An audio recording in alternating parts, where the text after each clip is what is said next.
ฮือควายไม้เป็นตากวยฮือแปลงน้ำบุยแปดหน่วยฮือปลูกลูกไม้ฝาดส้มขมหวานฮืออย่าหันหนีอย่าฮือล่วงล้ำกำจาฮือเลี้ยงกาสามหมูฮือเลี้ยงปูสามคนเจริญสุขเจริญสีเจริญมั่งเจริญมีเจริญในคุณงามความดีของครูบาอาจารย์พระสงฆ์องค์ข้าเจ้าพระภิกษุสามเณรแม่ชีขยมอุบาสกอุบาสิกา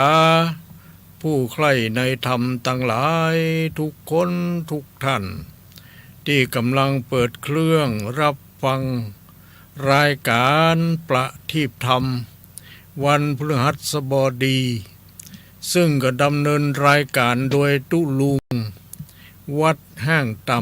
ำตำบลป่างิ้วอำเภอเวียงป่าเป้าจังหวัดเชียงรายทางสถานีวิทยุคลื่นสีขาวเพื่อเจ้าประชาอันมีสถานีดอยหมอกเรดิโอคลื่นความถี่ 103.50 เมกะเฮิรตซ์และสถานีในเครือข่ายแหมหลายสถานีท่านทั้งหลายสามารถเปิดรับฟังได้ซึ่งก็แต่ละสถานีเพื่อก็จะเกาะสัญญาณถ่ายทอดสัญญาณไปให้แก่ญาติโยมทั้งหลายได้ยินได้ฟังกันเนาะตามที่เคยได้รับฟังได้อย่างกันไป วันนี้ก็เป็นวันพฤหัสบดีที่27 สิงหาคมพุทธศักราช 2569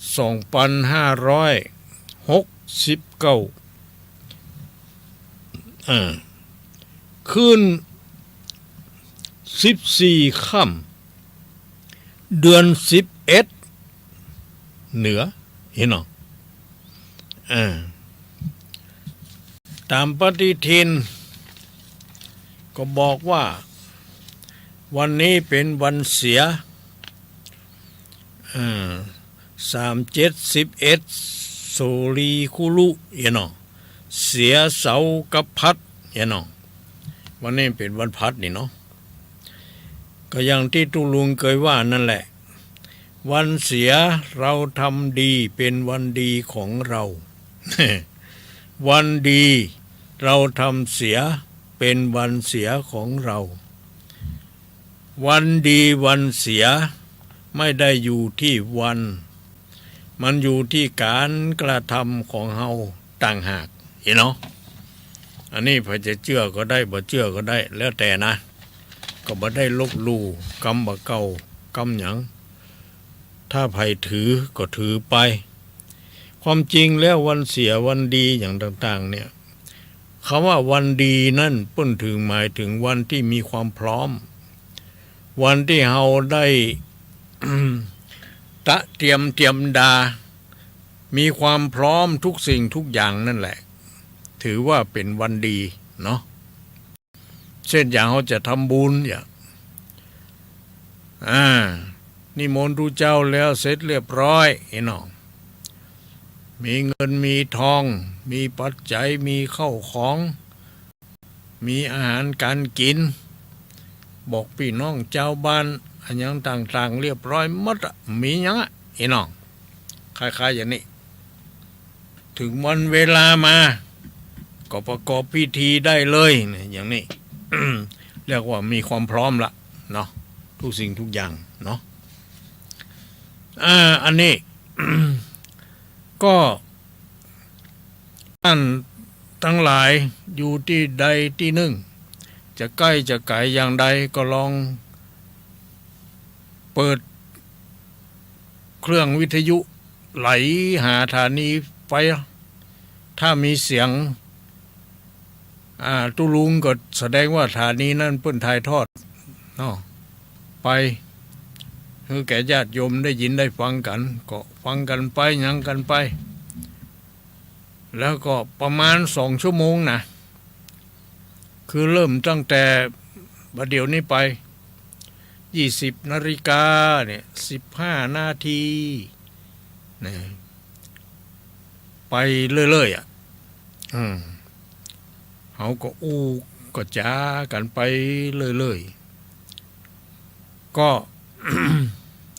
ตามที่ตุลุงเคยทำนั่นแหละอันดับแรกก็จะมีคำคำกลอน คำสุภาษิตคติสอนใจเนาะเสร็จเรียบร้อยก็จะมีการเล่านิทานเสร็จเรียบร้อยก็จะมีการเทศธรรมทำเรื่องสุวรรณกัสสปบัณฑิตวันนี้จะได้เทศผูกที่2เนาะผูก1เขาเทศไปแล้วผูกที่2ผูกที่2นี่มีเจ้าสถาเปิ้นจับจองมาก็คือแม่เสงี่ยมปทุมไทยเนาะเปิ้นมาวัดเมื่อวันพระที่แล้วมานี่เปิ้นก็บอกว่าอีแม่จะขอเป็นเจ้าภาพปูจาธรรมผูกที่2ว่าอย่างนั้นก็ได้บอกเป็นหยังเนาะอนุโมทนาเนาะมันก็คงจะตานไปหน้ากาตานไปอย่างพวกก็ตานนั่นแหละก็คอยรับฟังต่อไปเนาะตอนนี้เขาก็มา ว่าถึงคำคงภาษิตที่นำขึ้นเบื้องต้นที่ได้เคยเก็บตกมาพ่องอย่างพ่องให้หนังสือหนังหาตำรับตำลาเนาะของคนนั่นคนนี้แต่งพ่องอย่างพ่องเนี่ยก็เอามาเป็นประโยชน์เอามาเล่าสู่กันฟังที่ได้เอาขึ้นต้นว่าฮือควายไม้เป็นตากวยก็หมายเขาว่าหูจักพิจารณาหูตากว้างไกเหมือนกับตากวยเนาะตากวยนี่มันเป็นตาแวดตัวต่อพายจะมาวันออกบรรตกใต้เหนือเนาะหูหันหมดละเนี่ยปุ่นเรียกว่าหูตากว้างไกนะก็คือเปรียบเสมือนดังหูกวยตากวยเนาะตากวยมันเป็นตาเป็นช่องนั่นแหละ แต่คนเรามันมีตา2 แกนเนาะอยู่หน้าสัมพอหน้าก็บหันเหีย เนาะหน้าที่กรรมโบราณพูดว่าเนาะตามีหน้าพอหน้าบหันว่าอย่างนั้นหันกะถ้าเฮากะจกมันแยงเนาะหันกะแต่ว่าถ้าบ่ได้ใจกะจกมันแยงก็บหันแท้เนาะเนี่ยตามีหน้าแต่พอหน้าก็บหันที่กรรมโบราณพูดว่าไว้อันนี้ก็คือควายไม้เป็นตากวยนี่ก็หมายความว่าคือหูจักพิจารณาหูตากว้างไกลจะไปพอใกล้มองใกล้พอไปไกลๆยาวๆหน่อยพอตัวเก่าแล้วก็พอลูกพอหลานพอพี่พอน้องพอบ้านพอเมืองเนาะพอไปเพราะว่าธรรมชาติแปลงตาไว้ฮือพอแต่เวลาเขาพอแล้วเขาต้องมีสติสัมปชัญญะจะไปฟังคอยฟังอันอย่างจะไปฟังดีใจจะไปฟังเสียใจอย่างใดเด้อเนาะคือใจปัญญาพิจารณาไปคือแปลงน้ำบวย8 หน่วยอันนี้ก็หน่วยงานใหญ่ๆ8 กระทรวงที่เขาได้ยินกระทรวงนั่นกระทรวงนี้กระทรวงคมนาคมกระทรวงเกษตร และสหกรณ์กระทรวงการคลังอย่างพวกนี้เนาะหลายๆกระทรวงของรัฐบาลนั่นแหละอันนี้เปิ่นเปรียบไปเทียมยานนะจะเท็จจริงแค่ไหนอย่างใดก็มั่วฮือปลูกลูกไม้ฝาดส้มขมหวานก็เรียกว่าฮืออยู่ร่มเย็นเป็นสุขเนี่ยคนเฮามันจะอยู่ร่มเย็นเป็นสุขได้ไม่ต้องมีของใจไม่สวย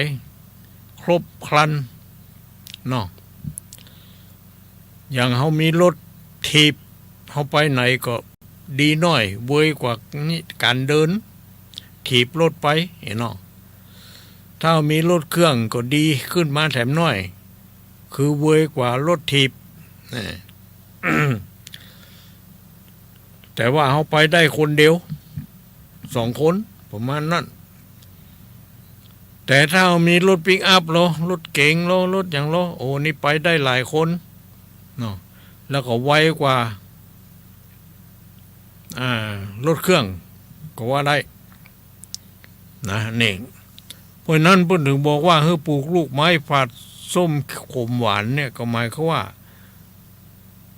คนเราจะอยู่ร่มเย็นเป็นสุขได้นั้นเขาจะต้องมีเครื่องใจไม้สวยที่อำนวยความสะดวก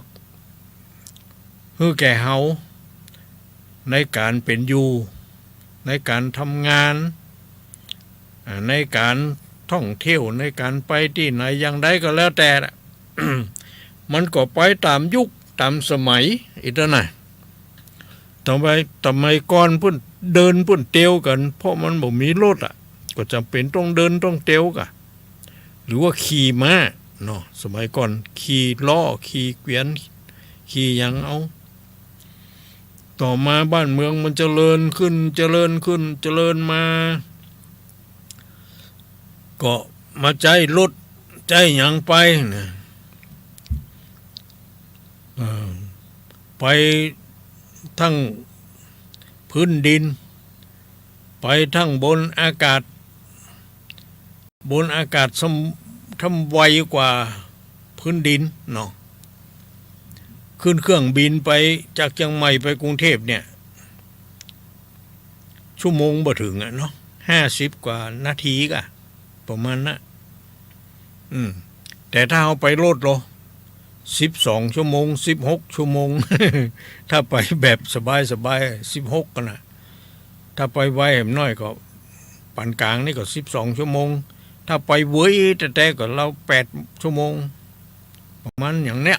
เนาะนี่แหละโลกมันเจริญก้าวหน้า ถ้าเราจะให้มันอยู่ร่มเย็นเป็นสุขเขาก็ต้องมีเครื่องใจไม้สวยอำนวยความสะดวกหลายๆอย่างแต่ก็เวลาใจก็ต้องใจด้วยสติสัมปชัญญะปัญญาใช้ด้วยความระมัดระวังเพราะบางสิ่งบางอย่างมันฮื้อกุลแล้วก็มันฮื้อโทษตัวมันจะฮื้อกุลอย่างเดียวนะถ้าเอาใจเป็นมันก็เป็นกุลถ้าใจบ่เป็นมันก็ฮื้อโทษนั่นแหละเนาะนี่เรื่องของมันเป็นอย่างนั้นฮื้ออย่าหันหนีก็คือประพฤติดีประพฤติชอบเนาะฮื้อประพฤติดีประพฤติชอบอยู่ในระบอบของศีลธรรมหรือกฎหมายหรือขนบธรรมเนียมประเพณีอย่างนี้มันก็มีความสุขแล้วถ้าเอาไปแหกคอกแหกกฎแหกอย่างต่างๆที่เปิ้นห้ามที่เปิ้นมีไว้มันก็เดือดร้อนเนาะเดือดร้อนละเพราะนั้นเขาจะไปล่วงละเมิดอย่างต่างๆนะอย่างนี้ไม่ล่วงละเมิดกฎและความรู้เนาะไม่ล่วงละเมิดกฎและความรู้ฮือเลี้ยงกา3 หมู่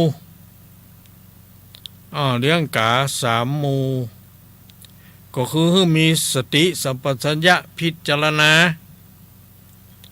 มีสติสัมปชัญญะพิจารณาก่อนจะทำอันหยังมันก็ต้องคิดพิจารณาก่อนไม่ใช่ว่านับได้นับเนี่ยนับได้นับทำเวลาทำไปมันบ่ถูกต้องมันก็แก้ไขยากเนาะของเช่นนี้ไผโทรมาก็บ่ถ้าโทรมาเด้อยังบ่ถึงเวลาเปิดโอกาสเด้อกำลังอยู่ในการบรรยายอยู่เนาะ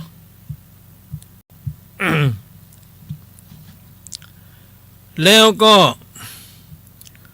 ฮื้อเลี้ยงปู่3 คนก็คือฮื้อมีคุณธรรม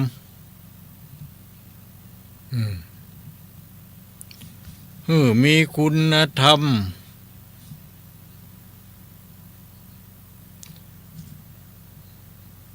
คุณธรรมอะไรอย่างฮื้อมีศีลธรรมฮื้อมีคุณธรรมมันก็สบายแล้วดีละนะถ้าเขามีแต่มีบ่ได้บ่ปฏิบัติมันก็บ่ได้นะเพราะว่ามันมีอยู่ว่าคนมีศีลธรรมกับคนปฏิบัติศีลธรรมกับคนรู้ศีลธรรมเนี่ยเนาะอันใดจะดีบางทีคนมีศีลธรรมก็มีบ่ได้แต่บ่ได้ปฏิบัติคนหูศีลธรรมก็หูเหมือนกันว่าศีลมี5 ข้อธรรมะมีอย่างพ้องก็หูแต่บ่ได้ปฏิบัติบ่ได้ทำเนาะสู้คนที่ปฏิบัติศีลธรรมบ่ได้เนาะอันนั้นนี่มันลงมือปฏิบัติเลยเนาะมันลงมือปฏิบัติอย่างนี้แหละก็ถือว่ามันดีเป็นอย่างนั้นไปโทรมาอย่างไรจ๊ะเดี๋ยวก่อน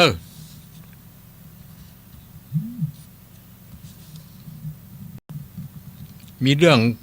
นี้กะก็ว่าจะได้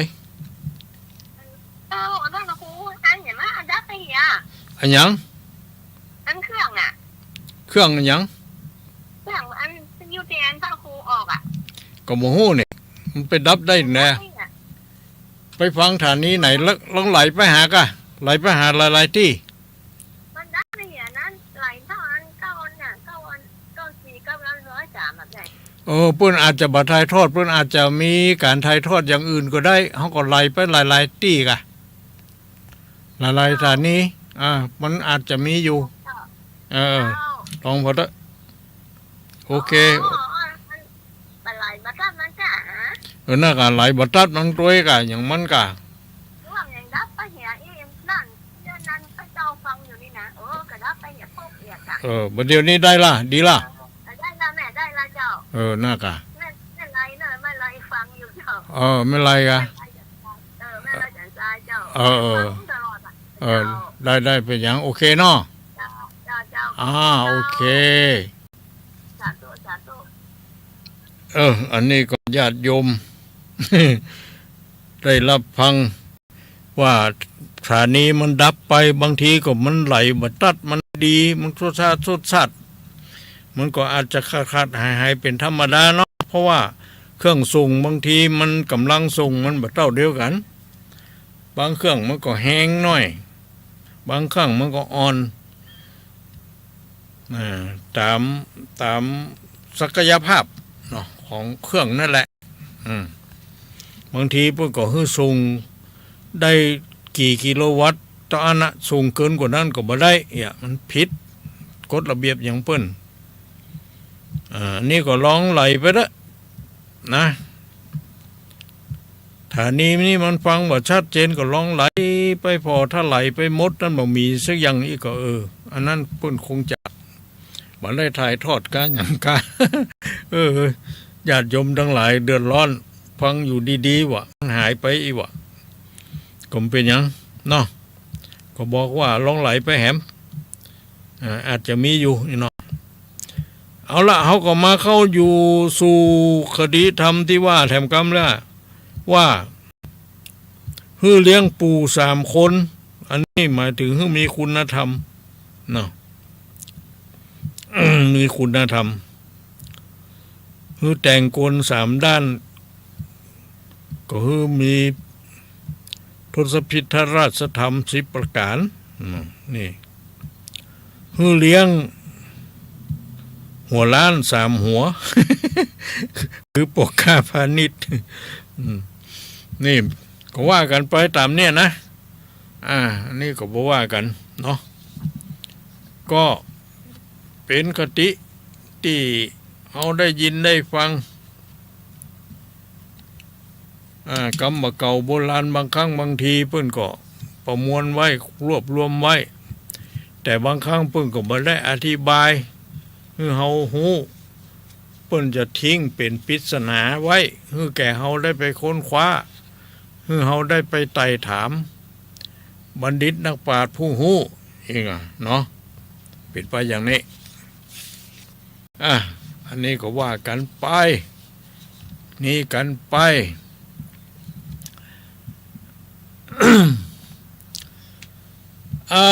แล้วก็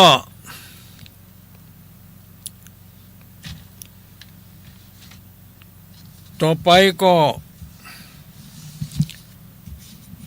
จะได้เล่านิทานเนาะ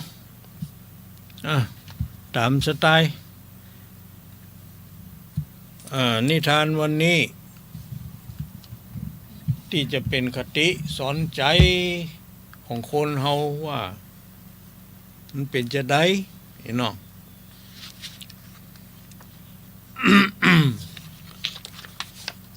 นิทานก็คือข้อเปรียบเทียบเนาะเป็นข้อเปรียบเทียบจริงพ่องบ่จริงพ่องแต่มันก็เป็นนิทานเป็นคติว่าอย่างนั้น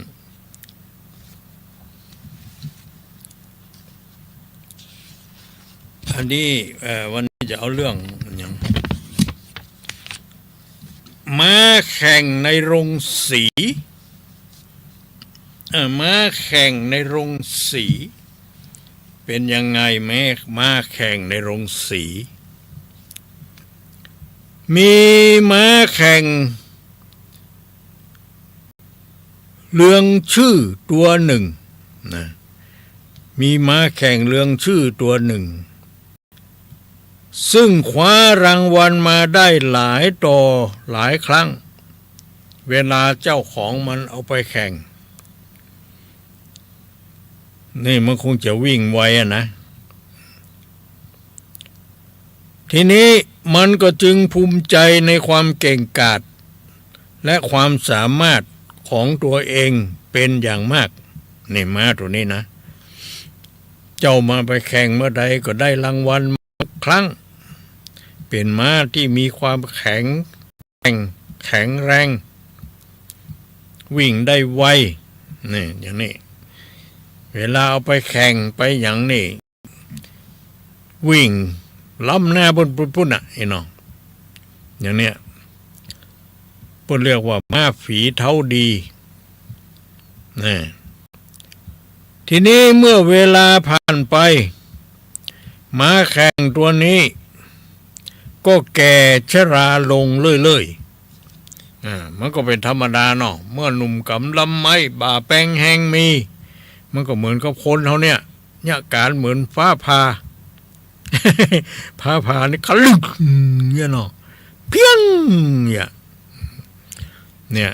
บ่าแป้งแห้งมีการเหมือนฟ้าผ่า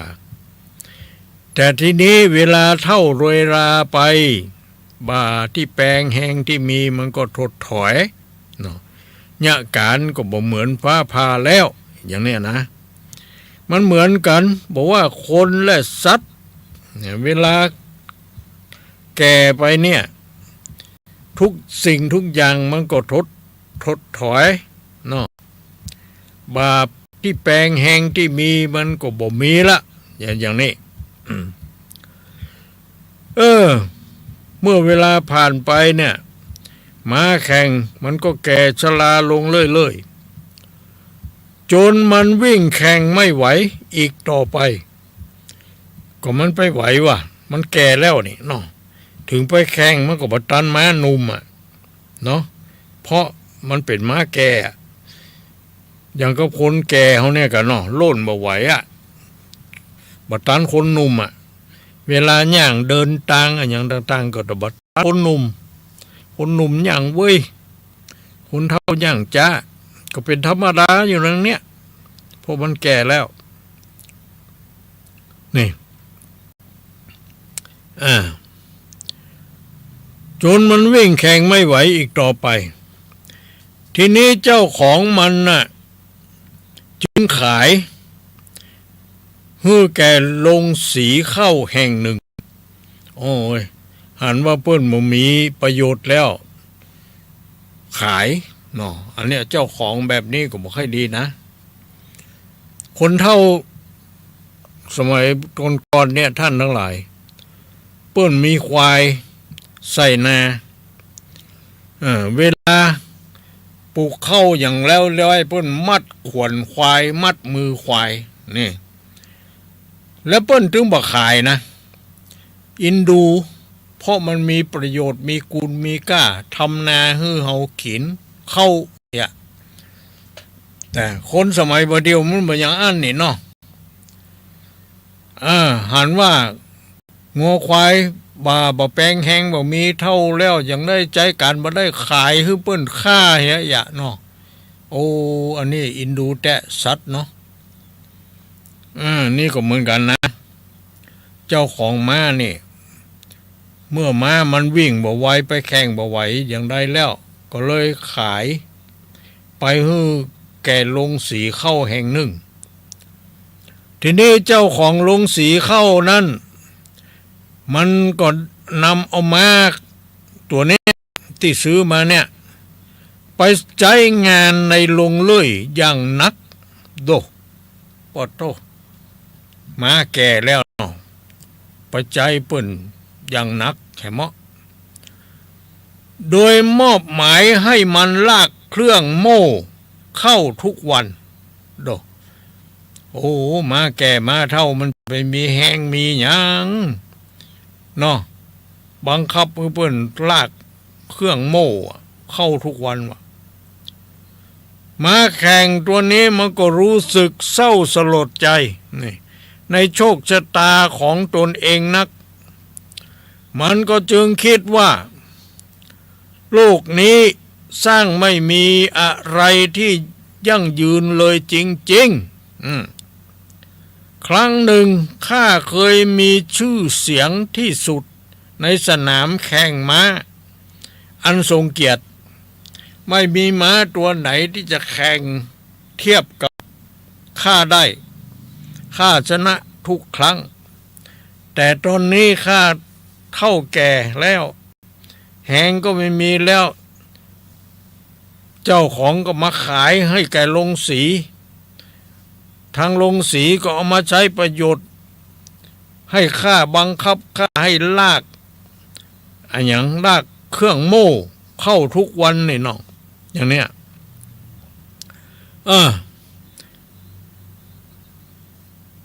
ทีนี้แต่ตอนนี้ข้ากับต้องมาวิ่งเป็นวงกลมไปรอบๆเครื่องโม่เข้าเท่านั้นเครื่องโม่เข้านี่มันเปิ้นจะเอาเข้าใส่ในหลุมโม่แล้วก็ฮื้อม้าก็ดีอย่างก็ดีเนี่ยวิ่งรอบวงกลมเพื่อจะโม่โม่เข้าสาลีกาโม่เข้าเปลือกอย่างหูไม่เนาะโตนอกจากนักคอแล้วยังบ่พอยังมาปวดแข้งปวดขาแถมอิดหิวขนาดนักอันเนี้ยเพิ่นเรียกว่าคนมนุษย์เฮานี่บ่อินดูสงสารสัตว์เลยเนาะมันแก่แล้วมันอย่างแล้วก็ควรหน้าที่จะให้มันพักผ่อนเอาแง่เอาหยังให้กินต้มเลี้ยงมันจนตายก็ยังดีกว่าเนาะหันว่าเปิ้นบ่มีคุณประโยชน์แล้วก็ขาย ผู้เปิ่นไปทำงานหนักไปอย่างนี้เนาะอย่างนี้มันเป็นการสร้างบาปสร้างกรรมนะที่บ่ดีนะเนาะถ้าไผเว้นได้ก็เว้นเนอะจะไปทำไปเนี่ยเฮามีงัวก็เลี้ยงฮะจำเป็นขายก้อยขายแต่บ่ใช่ขายให้เพิ่นค่านะขายให้เพิ่นไปใจการใจงานอย่างใดก็ถึงบ่ค่อยดีอะนะเพราะมันแก่แล้วอ่ะเนาะมันก็ทำงานบ่ไหวแล้วก็เลี้ยงมันจนตายฮะกะถ้าตายแล้วเขาก็เอาปาดเอาจีนมาย่าง เอาเอาเนื้อเอาหนังมาไว้ใส่แกงแค่ เนาะยังดีกว่าที่มันตายด้วยธรรมชาตินี่นะ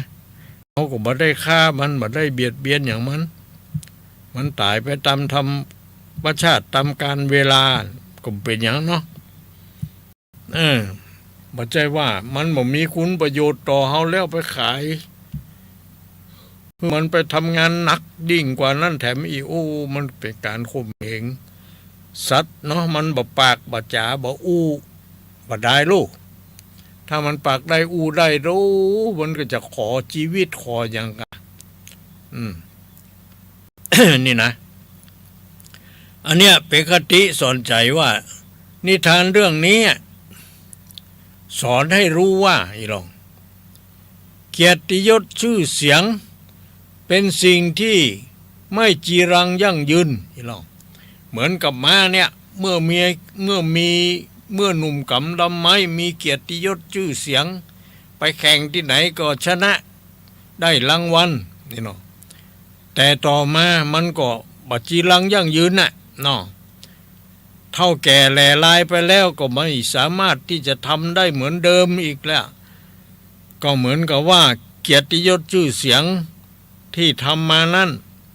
มันไม่จีรังยั่งยืนนี่เนาะมันมีความเกิดขึ้นตั้งอยู่แล้วมันก็ดับไปเนี่ยเป็นธรรมดานี่เนาะ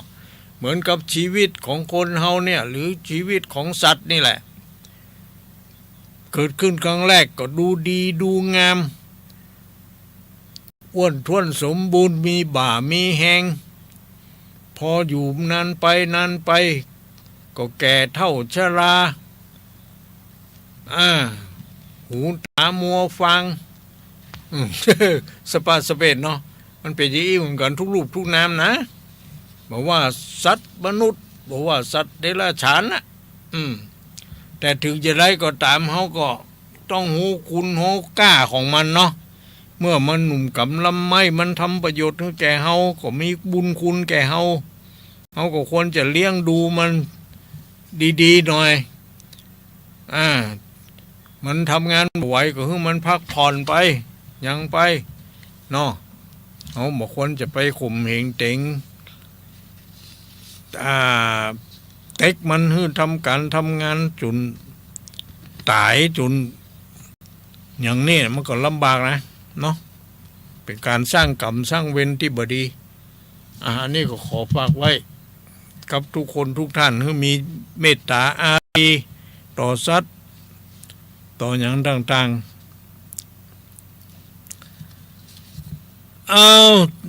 ต่อไปก็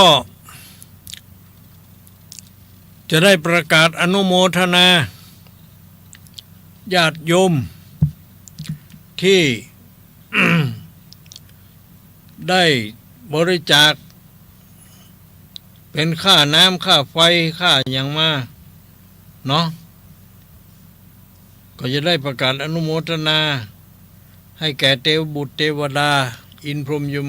ยักษ์ได้รับฟังกัน อันนี้ก็มีแม่บัวผันเรืองนุ่มปูนกรุงเทพมหานครปุ้นกทมแม่บัวผันเรืองนุ่มนี่นะบริจาคปัจจัยมา200 บาทเพื่อเป็นค่าน้ำค่าไฟว่าอย่างนั้นบำรุงฐานีก็ขอสาธุอนุโมทนาเนาะแล้วก็มีเรืออากาศเอกหญิงพนวดีอาจหาร300 บาทอันนี้ก็บริจาคค่าน้ำค่าไฟค่าอันอย่างต่างๆทางห ห้องส่งสถานี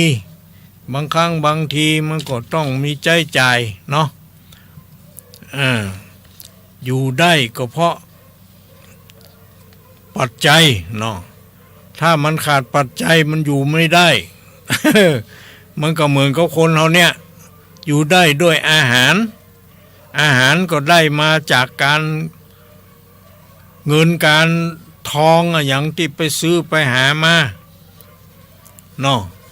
ถ้าบ่มีเงินบ่มีทองก็ยังว่าอาหารก็บ่มีกินมีใช้มันเป็นปัจจัยสืบเนื่องกันเนาะอันนี้ก็ขอสาธุอนุโมทนากับแม่บัวผันเรืองนุ่มกรุงเทพมหานคร200 บาทแล้วก็เรืออากาศเอกหญิงพรรณวดีอาหาร300 บาทก็ขอให้บุญกำบุญจูอุดหนุนให้อยู่ดีมีสุขอายุมั่นขวัญยืนปราศจากทุกโศกโรคภัยไข้เจ็บนานาประการมีความสุขความสำราญเบิกบานใจมีโชคลาภวาสนาบารมีคุณงามความดีอยู่กับตัวตลอดไปทุกคนทุกท่านสาธุสาธุเอาต่อไป จะมีอะไรอีกต่อไปก็จะได้ทำพื้นเมืองเหนือเรื่องสุวรรณกัสสปบัณฑิตผูกที่2ทำเรื่องนี้มันมีอยู่12ผูกจบวันนี้ผูกที่2ผูกที่1ได้เต็ดไปแล้วเนาะ เรื่องแล้วมันจะเป็นอย่างไรก็คอยรับฟังไปเนาะ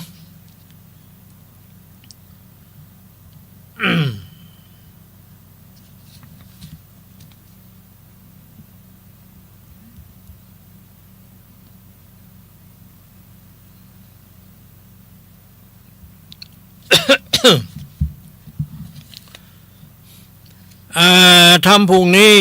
ศรัทธาก็มีแม่เสงี่ยมปทุมไทยนะเป็นเจ้าภาพเจ้าศรัทธาทำสุวรรณกัสสปบัณฑิตผูกที่2นี่วันผูกวันพระเนาะจะไปลืมไปวัดไปวาเนอะไปทำบุญตักบาตรเนาะใกล้ที่ไหนก็ไปที่หั่นเป็นการอนุรักษ์รักษาประเพณีของชาวพุทธไว้เวลาวันพระวันศีลก็ไปวัดนำเขาตอกดอกไม้ข้าวสุกอาหารการกินเท่าที่จะวักมาหาได้ ไปทำบุญตักบาตรก็เปลี่ยนกันไปศีลนี่ป่อไปศีลหน้าให้แม่ไปศีลในให้ลูกไปเห็นเนาะอันนั้นกะเขาจะไปคนเดียวเขาตลอดมันก็หมู่นั้นมันก็บ่ได้ไปบ่ได้ทำบุญเนาะบางครั้งบางทีก็เมินไปบางทีใส่ขันเขาตอกบ่จ้างก็มีนะเพราะมันบ่เคยได้ไปทำไปเนี่ยบ่ได้เคยไปหูไปหันเปิ้นเนาะก็เลยทำบ่เป็นก็มีนะเพราะนั้นเขาก็แบ่งให้กันไปพ่องแบ่งให้กันไปทำไปเนี่ยเนาะมันก็จะดี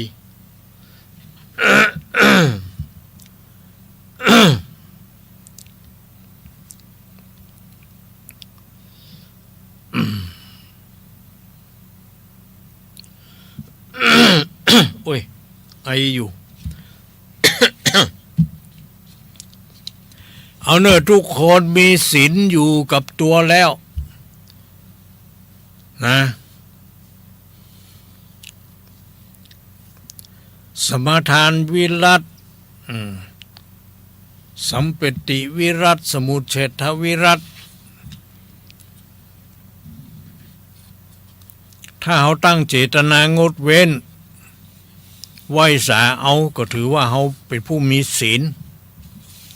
นะอันการรับศีลเป็นพิธีกรรมเป็นพิธีบ่ได้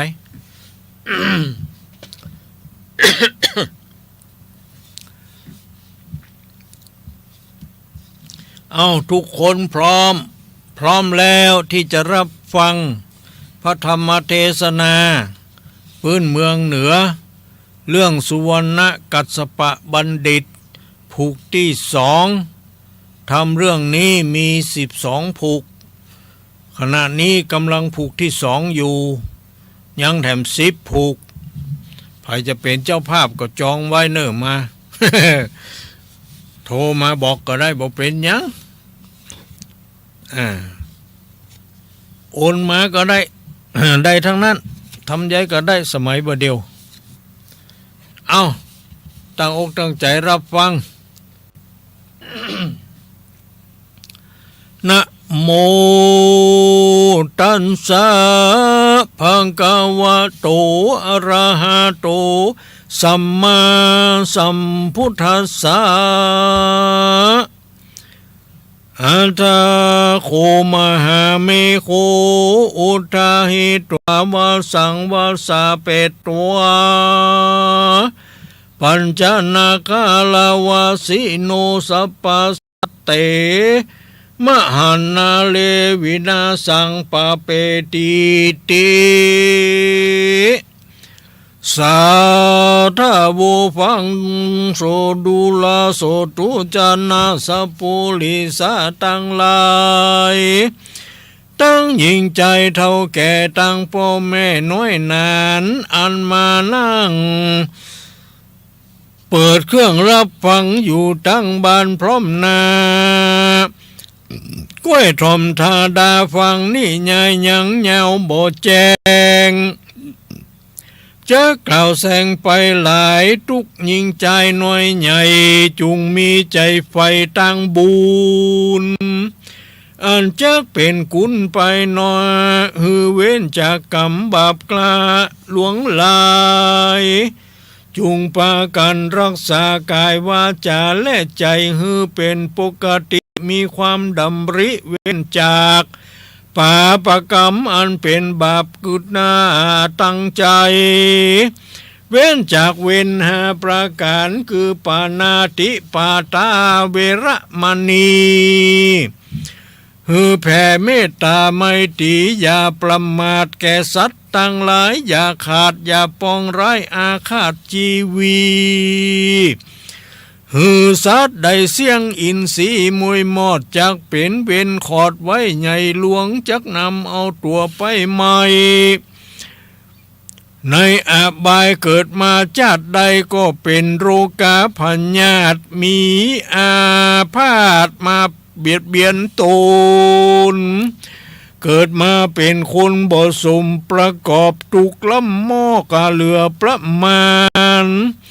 อายุบ่ยืนนั้นมินสันอตินนานานหือตั้งใจมันเหือเตรียมดีเลี้ยงชีวิตตนโดยจอบหือประกอบไปโดยสัมมาอาชีโวอย่ามีใจโลภลักลอบโดยต่างบ่ชอบตามธรรมคิดเบื่อปิดบังอำมาของผู้อื่นแม่ประมาทน้อยหนึ่งแม่ประมาทน้อยหนึ่งก็บอกควรกระทำจักเป็นกรรมอันหยาบและเป็นบาปติดตนจักป่าหือโจร จักป่าหือจมนรกลุ่มไตตุกศกไม่เมินนานเกิดมาในสงสารมนุษย์สามัญในโลกมีเขาของโสดก็บ่มันกุงดีมีงัวควายก็เป็นภัยอันตรายต่างๆรู้แตกบางเสียหายสันตุถีหือกำเนิดหมายของตัวเต้าอัน กาเมจักอามา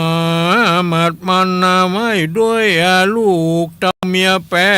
งมุสาวาตาเวระมณีตั้งใจดีเว้นขาดอย่าได้กล่าวมุสาวาจุไล่ลวงพลางคนอื่นตกพรานเต้ใส่มีสัจจะไว้กับตัวตนกลัวจักตุกจนวินาศจักได้ลำบากตกอเวจีนานเส้นปีล้านโกดกันพ้นจากนรกโสดเกิดมาเป็นคนบ่มีไผเชื่อตนกล่าวอ้างวิบากกรรมมันสร้างให้เป็นคนปากเน่าเหม็นจูนเบียวแหวงเพราะกรรมมันตกแต่งให้เป็นไปจักกล่าวกำใดก็บ่มีผู้ชอบตามคำมาเราบอกเล่ามาสุราเมลัยนั้นฮือได้พันเว้นจากเว้นขาดจากการประมาทลาสาฮือเว้นจากดื่มสุราและเมลัยอันจักเป็นภัยตดใหญ่เป็นเหตุฮือได้เสียเข้าของเป็นตังที่เศร้าหมองก่อเหตุกล่าวกรรมทุเลศพิษเถียงกันเกิดอาปาธาเปียทิต่างๆนาคนจักนินตาเล่าว่าตานจักได้ตกต่ำจ้าเสียสติปัญญาการชูที่ตายกล้าจาจักทุกขนาดในอบายได้ลำบากหลายในนรกใหญ่เกิดเป็นคนมาชาติใดก็จักเป็นคนใบเงาซึ่งความคิดนาบ่ราบรื่นเสียสติปัญญาการตั้งใจรักษาบ่ขาดนายังศีลธรรมพระเจ้าก็จักเข้าตนเข้าสู่ทางดี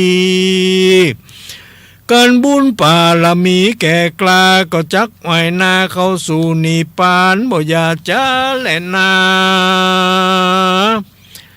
ตาตุสุกาจาปูตาส่วนอันว่าแม่เต่าอันสดเล่าหากินตามแผ่นดินในป่ามันก็สดล่าในดงกันตาวันลงสู่ตำแม่เต่าก็พร่ำขึ้นโหนเข้าสู่ดงป่าคาใหญ่เพื่อไปหาไข่ของตนก็เมาวนอยู่ใจเพราะหันป่าคาใหญ่ยุงสนสารมาเป็นสังเทวการมาสู่ในที่อยู่ของกูมันก็ฟังไปดูยังไข่บหันใดที่ไหนมาเป็นสันใดลูกเต่าสัตว์ตัวใดเล่าเอาไปกินหรือว่าเป็นเสือสิงมาพกพาก็ลังว่าเบือกเหี้ยหุยหายบัดนี้ก็มาหันแต่รอยมุ่งเปล่าหรือว่าแม้ในเล่าก็ไปกินไกลหรือว่างูใส่และงูกันปองหรือว่างูเห่าหอมและงูสิงเอาลูกกูไปกินเสียกว่าหรือว่าลูกกำพร้าแม่ไปอยู่ต่างใดสังมาละแม่ไว้ปังเปล่าให้แม่ได้สุขสวัสดิ์ตายพลานหรือว่าลูกกิ่งกลั่นเข้าป่าเพื่อกลัวสัตว์นาละมาหันนาละแม่จอมขวัญหือใดตุกยากแม่เกิดลูกมาก็ลำบากเหลือหลายเกือบจักดาตายก็พอลูกบัดนี้แม่มาได้ถูกเคราะห์เคนเป็นเวรสังมาตอบสายหือใดรับผลร้ายจากกัน แม่หวังจักได้หันหน้าลูกบ่ทวนหน้าถูกเจียนจาเต้าบ่หันแต่ไข่มานะเต้าอันนะเจ้าลูกจันป้อยหายไปที่นั้นเต่าก็ร้องไห้เล่าหาไข่ของตนมีความกังวลใจร้องร่ำให้ปุ่นพรานรีบเดินการสอดบุบุญลอดตามป่าขาหลวงหวังจักได้พบยังไข่ก็ร้องร่ำให้เสาะหามีเวทนาใจก็ลวดได้อกแตกตายไปแม่เต่าไข่ไว้ที่ป่าหญ้าคาแล้วก็ออกไปเลาะเสาะหากินปีกมาปรากฏว่าไข่หายไข่หายหมูว่าไผเอาไปไอ้น้องเสาะสอดปล่องไปมาเสาะหาไข่ของตัวเองจนปออิดปออ่อนจนปอนอกแตกตายไปพอหรอเนี่ยหัวอกเป็นแม่เนาะฮักลูกขนาดไหนแม่ตายแตนได้ก็จะตายแตนนะเนาะอันนี้หัวอกของแม่นะฮักลูกนะ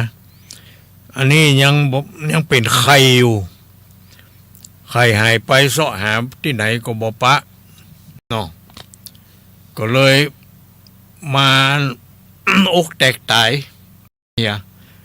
กลางดงไผ่ป่าใหญ่ก็ลวดได้ไปเกิดจันฟ้าเลิศตุสิดาก็มีวันนั้นแหละนาแม่เต่าหัวอกแตกตายได้ไปเกิดอยู่สวรรค์จันฟ้าพุ่นจันตุสิดานี่ว่าอย่างนั้นตะมาทางปากาเซนโตสัทธาอาหาสัทธาสัพปัญญูพระพุทธเจ้าอันเป็นปิ่นเก่าเกโลกทั้งสาม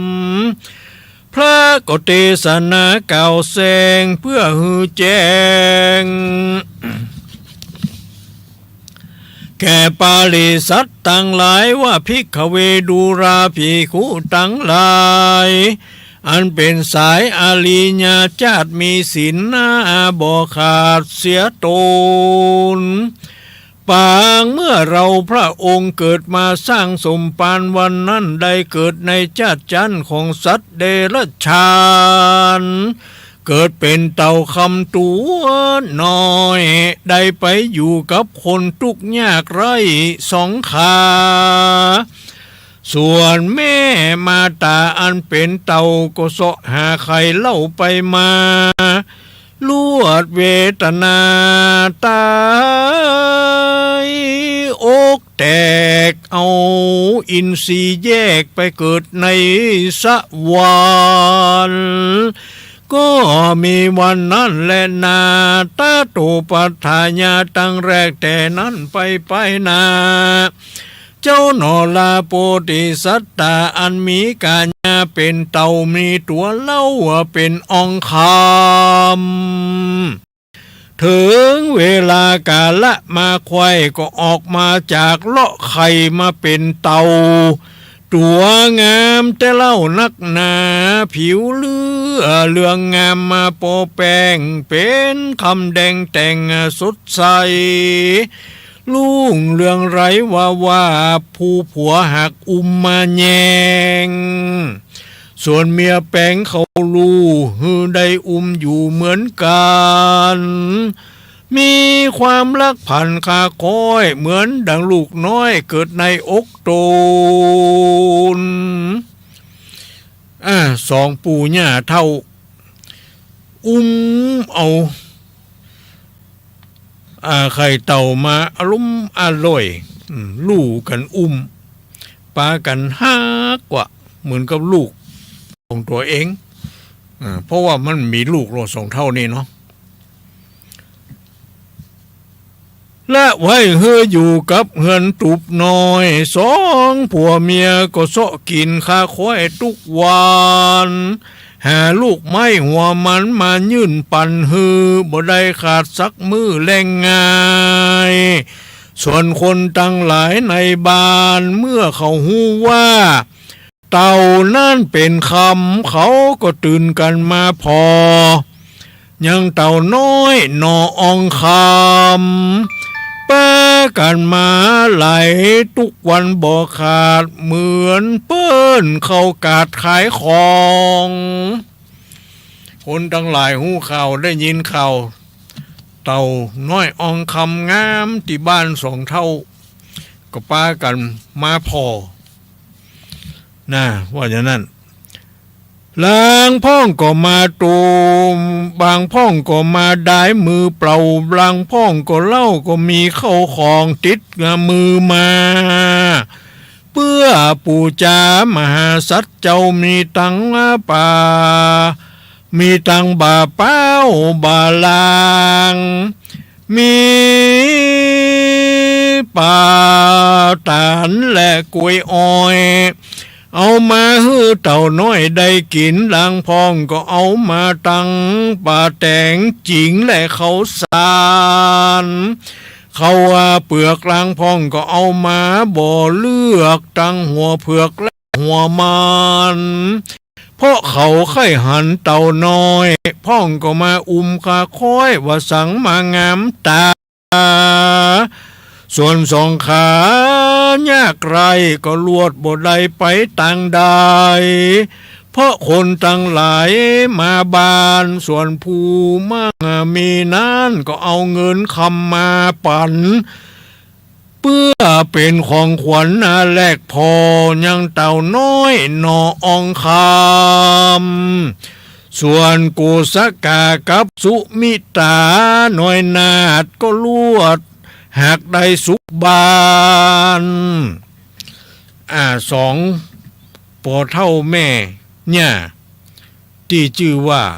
โกสกากับสุมิตาเนาะสองเท่าเนี่ยก็สุขบานหวานใจนี่ต้องมีคนมาพอเต่าน้อยอองคำเอาเข้าเอาของมาฮื้อดูตั้งกินดูตั้งใจละคำนี้เพราะบุญสมปานของโพธิสัตว์เจ้าตั้งแต่นั้นมาเล่าบ่ปอนาน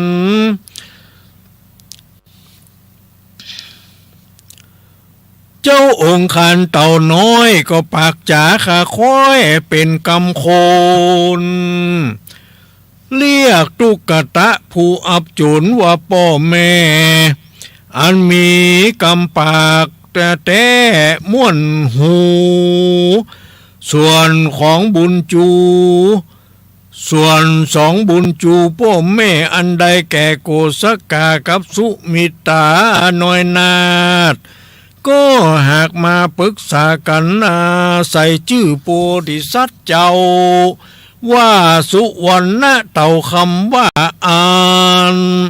ตั้งแรกแต่นั้นไปนาเจ้าหนอละโพธิญาณมีวัยการเจริญใหญ่อายุได้15 ปีส่วนสีพ่อแม่ก็บ่มีความทุกข์แต่ประการใดมีความสุขสำราญใจมวลมากเพราะคนหากเอาเข้าของมาปูจาบางพ่องก็เอาคำขามาขอซื้อเอาโพธิสัตว์เจ้าเพื่อเอาไปฮื้อลูกเต่าพอกอยเอาไปไว้เป็นสีกับบ้านโยนราคาขึ้นสูงถึง100,000 คำส่วนตุกตะตังพ่อแม่ก็บ่ขายเตือบ่ขายฮือแก่เขาสันใดมีสุกบานหวานใจก็เพื่อเต่าน้อยบ่ได้ตกต่ำก้อยก็เพื่อลูกเต่าอองคำลูกเต่าอองคำโพธิสัตว์โตคือสุวรรณเต่าคำนั้นเล่ามีปัญญาเผ่ากว้างขวาง หากหู้จักเหตุการณ์ต่างๆในอนาคตการไปนาว่าฝนฟ้าจักเป็นสันใดน้ำจักมีน้อยกาว่ามีหลายเจ้าก็มีปัญญาภายหู้ทุกสิ่งหู้อันจักร้ายดียิ่งจุประการและบ้านเมืองจักอยู่สำราญหรือวินาศเจ้าก็หากรู้จุอันเพราะนอโพธิญาณเมียปัญญามากเจ้าก็รู้หากขัดเนเจิงการฤดูฝนมาถึงเล่าเจ้าก็พิจารณาดูว่าปีนี้ฝนตกนักกาว่าตกหน่อยเจ้าก็หู้ก้อยได้ทันทีว่าปีนี้น้ำมีมากเจ้าก็หากบอกฮือพ่อแม่ตนปลูกเข้าที่ดอนจักบ่ตายน้ำท่วมถ้าปีใดแห้งแล้งเจ้าก็หู้ว่าฟ้าฝนบ่หลายจริงบอกคือพ่อแม่ใส่ใจปลูกเข้าที่ต่ำก็จักพร่ำใดเข้าลายส่วนสองตายายพ่อเท่าก็ทำตามกรรมมาแก่ลูกเต่าได้กล่าวไว้ก็ลวดกลายเป็นคนมูมั่งมุนตุนเต้าบ่ได้แกนก้างกับโดยเข้าของอยู่ตั้งปองใจสองผัวเมียยากไร้ก็กลับกลายเป็นดีก็มีวันนั้นแหละนาต่อน้อยองคำสามารถอ้วงหูถึงฤดูปีใดว่าฝนนักน้ำจะท่วมก็คือบอกคือบอกคือป้อเท่าป้อแม่ที่สองเท่าปลูกนาที่ดอนถ้าปีใดน้ำมันจะนองฝนตกหลายปีใดถ้าน้ำฝนมันบ่มีฝนตกน้อยก็บอกคือป้อเท่าปลูกนาลุ่มเพราะฉะนั้นนี่มันหูฤดูนะ ทีนี้คนทั้งหลาย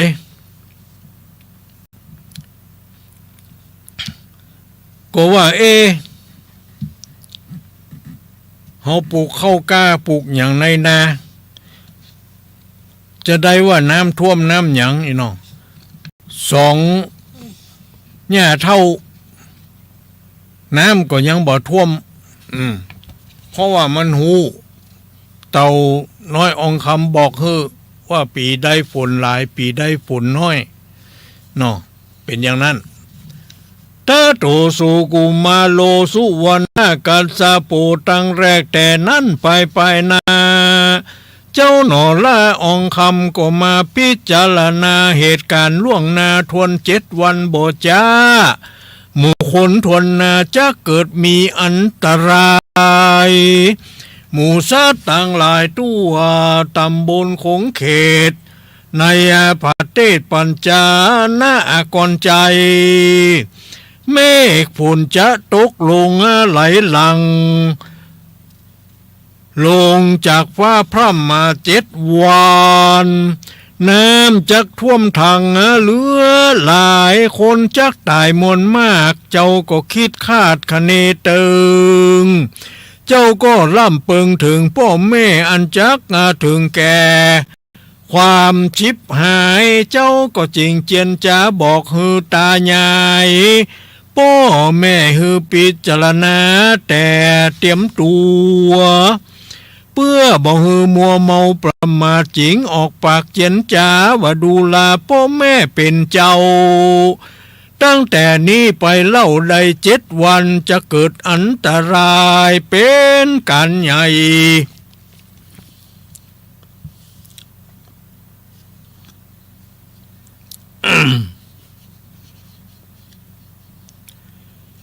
จะเกิดอันตราย เป็นการใหญ่ว่าอย่างนั้น น้ำจักท่วมไข่นะก่อนใจฮื้อป้อแม่ใส่ใจได้เตรียมพร้อมเพื่อฮื้อได้โปนจากห้องอภัยญาส่วนกูสกาและสุมิตราป้อแม่เจ้าก็ปากต้านเล่าจ๋าไขว่าดูแลใส่ใจพ่อแม่ลูกจักฮือพ่อแม่เตรียมพร้อมแต่สันได้พ่อแม่บ่ฮู้ใส่แจงขี่บ่ฮู้ตี้จักเตรียมมาสั่งที่นั่นเจ้าสุวรรณเต่าคำมาจริงมีกำเจียนจ๋าตานาต่อว่าฮือพ่อแม่ได้เตรียมตัวฮือแปลงเหือลำมาใหญ่เอาว่าครอบครัวเขาใส่นักหนาฮือหาเชือกเหยาร้อยว่ามาไว้จักมัดเหือใหญ่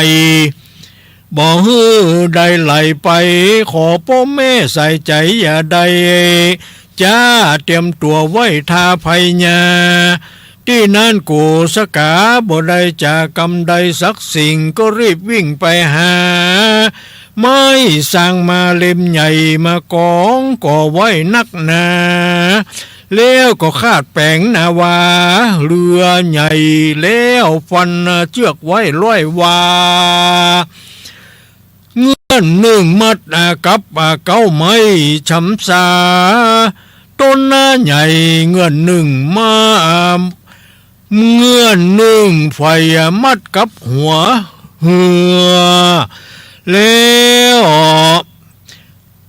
โขนขวาขึ้นใส่โขนขึ้นไว้ตั้งเป็ดไก่หมดให้ถวยจานจอนปากตั้งเสือสัตว์ผ้านุ่งครัวใบตั้งเข้าป่าอาหารหลายมวลนามากมันก็หากเก็บขึ้นใส่บนเหือใหญ่นาวาบ่ละค้างไว้สักสั่งสักสิ่งตั้งเงินคำยิ่งเข้าเปลือกเข้าสารคนตั้งหลายเขาก็มาถามไทยต้านแปลงนาวาใหญ่แล้วคนขัวใส่หลวงลายต้านจักย้ายไปอยู่ไหนเล่าจาตู่ไข่หูต้านอยู่นี่เป็นสันใดโกสกาไขตานบอกกล่าวว่าลูกข้าหากบอกเล่าว่า7 วันต่อนี้ไปแน่ถึงจะเกิดน้ำน้องยิ่งใหญ่จะเกิดได้อภัยญาน้ำจักท่วมบ้านเมืองนามวลมากฮือต้านต่างหลายหากเตรียมมาตัวที่นั้นคนต่างหลายก็ปากันไข้หัวเข้าใส่ว่าน้ำจักน้องใหญ่นั้นบ่หอนมีตามกูปีมันน้องใหญ่ก็บ่หันมันท่วมมาฝั่งได้สักทีข้าเกิดมามีอายุพอแก่80-90แผ่มาถึงก็บ่หันน้ำยิ่งนอนท่วมตาฝั่งกรรมอันต้านว่านานเล่าหากบ่เชื่อและนาคนทั้งหลายมาหันสองตาใหญ่เท่าแก่แปงแปรใหญ่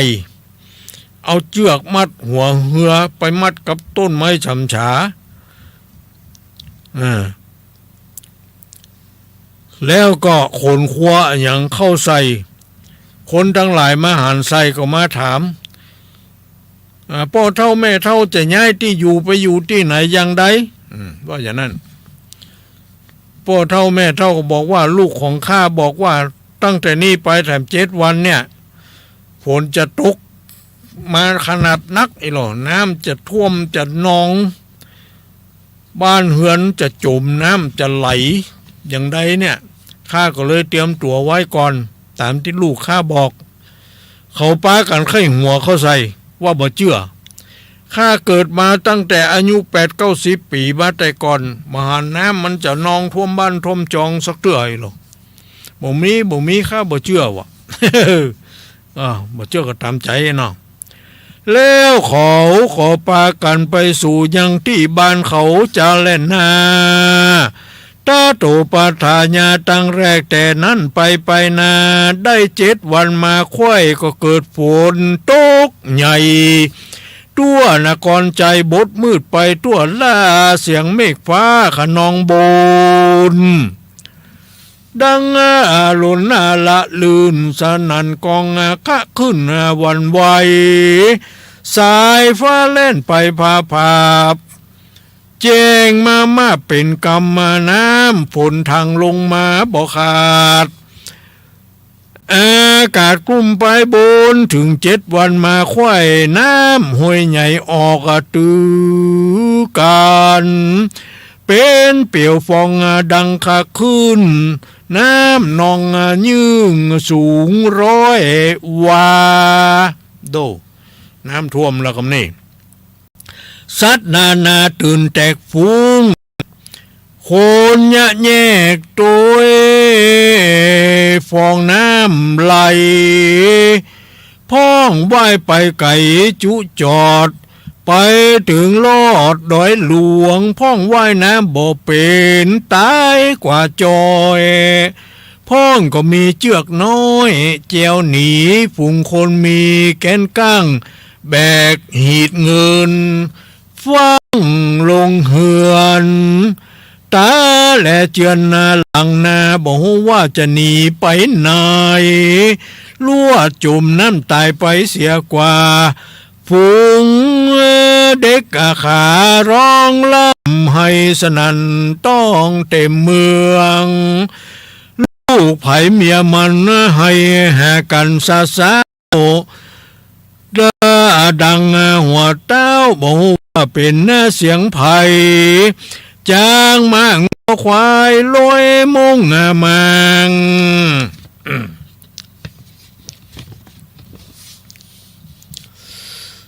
ขอนไม้หลังทางสารส่วนยานนาวาเหือใหญ่ของพ่อแม่ไทยสุวรรณเต่าคำก็ฟูขึ้นตามกอฟองน้ำใหญ่บ่ได้ลอยไปไหนเพราะว่ามีเชือกใส่มัดไว้ส่วนเจ้าหน่อไทยสุวรรณเต่าคำก็เจียนจะสั่งพ่อแม่ว่าข้าแต่พ่อและแม่เป็นเจ้าลูกจักไปรักษาต้นเชือกเล่าฮือพ่อแม่เป็นเจ้าอยู่ปลายบนถ้าสัตว์และคนไหลมาญะย่องมากล่าวร้องขอช่วยเหลือขอฮือเขือพ่อแม่กระตุกเสือกระตุกเชือกแต่สัญญาข้าจักขึ้นมาพอถ้าสัตว์และคนนั้นหนอกวนคุณนะข้าก็จักบอกพ่อแม่เก็บมาไว้ถ้าสัตว์และสิ่งใดอันข้าบ่เปิ้งใจจักโพดขอพ่อแม่อย่าได้โพดเมตตาปล่อยเขาไหลน้ำไปเสียนะอย่าได้เก็บไว้กันนาเต่าคำสั่งจะใจแล้วก็ดำน้ำหายไปรักษาไว้ยังต้นเชือกก็มีวันนั้นแหละเจ้าเต่าอองคำบอกคือพ่อแม่เอาเชือกมามัดแปะแล้วมัดกับไม้สำฉาแล้วก็เจ้าเต่าคำเนี่ยก็จะไปเฝ้าอยู่ที่นั้นเชือกมัดที่มกำให้สำสานั่นทีนี้ก็ได้สั่งพ่อแม่ไว้ว่าถ้าสัตว์ก็ดีคนก็ดีไผ่ก็ดีไหลลอยมาขอความช่วยเหลือก็ฮื้อพ่อฮื้อแม่น่ะกระตุกเชือกนี่สัญญา ไปฮื้อลูกที่เฝ้าอันเกาเจือกที่มัดสำสาไว้ลูกก็จะมานี่น้องลูกจะมาแล้วก็จะฮื้อช่วยเขาขึ้นสู่เหือที่เหือแปรที่เฮาแปลงไว้นี่เพื่อโพดเขาแต่ว่าถ้าสัตว์ตัวใดก็ดีที่มันใจดำอำมหิตเฮาบอกควรจะโพดจะผายมันก็ปล่อยมันไหลตายไปด้วยน้ำเหียว่าอย่างนั้น แต่ในกาลานั้นใส่ยังมีเสือโคร่งใหญ่ลายปาดกลอนนั่นก็ไหลสัมมาสอนนาล่องน้ำปากก็พร่ำขอความช่วยเหลือนี่มันมีเสือไหลมาแล้วก็นี่ไหลมาใกล้เหืออันสองขาอยู่เฝ้าโกสกาป้อเจ้าก็กระตุกเชือกสัญญาฮือโพธิสัตว์โตที่นั่นโพธิสัตว์เจ้าก็ถือก็คือว่าสุวรรณเต่าคำก็ฟังขึ้นมาพอก็พิจารณาหนอหันว่ามีกูลจักได้อุดหนุนกันไปนาเจ้าหนอล่าเต่าคำจริงจ้ากรรมมาตันต่อกับพ่อแม่ของตนว่าเสือนี่ควรเก็บไว้ขอพ่อแม่ไทยจุงคุณนาเก็บเอาขึ้นมานาวาเหือใหญ่เฮือปูนใดตั้งตายแล้วก็ดำมาน้ำหายลงไปรักษาไว้ยังเกาเชือกเสือมันก็มีปีติเงาเยือกหลวงลายพอมันปูนจากตั้งตายอันน่ะสองขาผัวเมียผดมันไวมันก็ออกปากได้เป็นกำคนเรียกใจโกสกาว่าป้อเรียกนางสุมิตาน้อยหนอว่าแม่มันเป็นสุขอยู่แต่ในนาวาตั้งแต่นั้นมาบ่ปอนเหมือนสลัมยังมีงูหัวเห่าหอมยังมีงูเห่าหอมคอคำตัวเต้าขาก็ไหลล่องน้ำมาใจร้องร่ำให้ขอความช่วยเหลือไหลมาใกล้เหือสองขาแถมเราส่วนกูสกาป้อเจ้าก็กระตุกเชือกสัญญาฮือมหาสัตว์เจ้าใดหูส่วนเจ้าเต่าคำก็โผล่น้ำขึ้นมาพิจารณาใจว่างูตัวนี้จักได้เป็นกูลกำจูอุดหนุนกันเมื่อซอ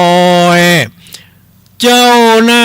น้อยสุวรรณเต่าคำก็จริงจากรรมมาไปรีบเร่งว่างูตัวนี้ควรขุนนาเก็บมันมาไว้ฮือเปฮือปูนได้ตั้งตายแล้วก็ดำลงไปในน้ำรักษาเกาเชือกไว้ซ้ำมาดีลีส่วนภรรยาสามีเล่าก็ช่วยกันเอางูเห่าขอคำขึ้นบนนาวาเหือใหญ่ด้วยใจไฟแผ่พายงูก็โป้นจากตั้งตายแต่เล่ามันก็มีใจบ่เศร้าเจยบานหูปากกาขานเป็นกำคนแจแจวร้องสองขาว่าพ่อแม่แก้วดีหลีมันก็มีใจดีจื่นยาวอยู่กับสองเท่าบนนาวาก็มีอันแล่นาบัดนี้นะก็ไม่มี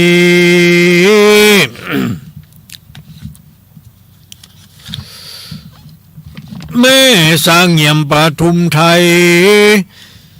ก็ได้สลงคงขวายตกแต่งพร้อมน้อมนำมายังคิลานาปัจจัย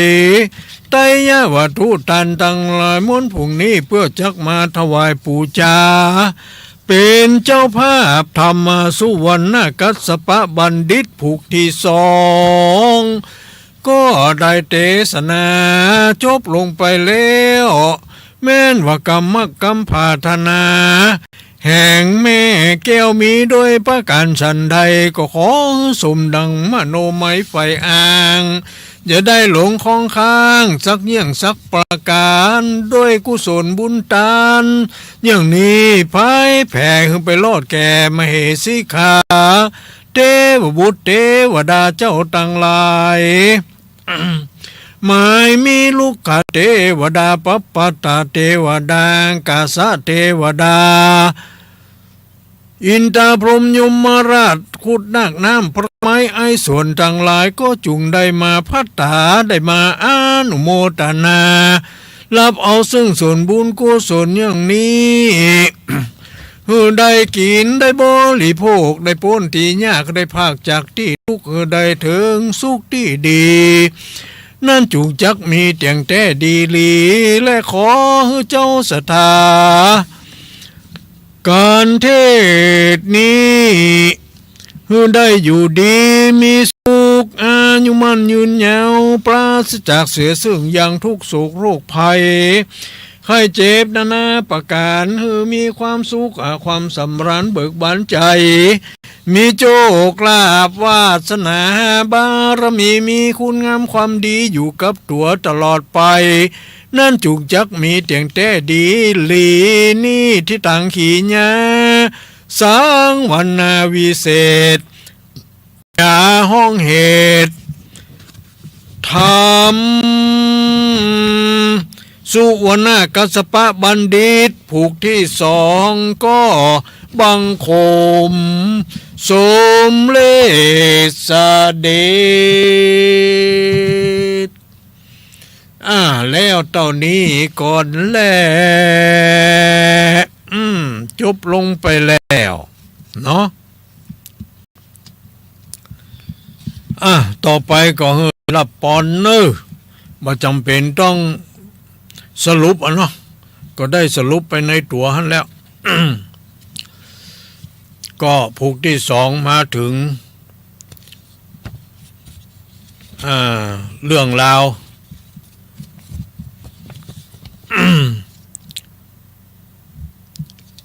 เตียน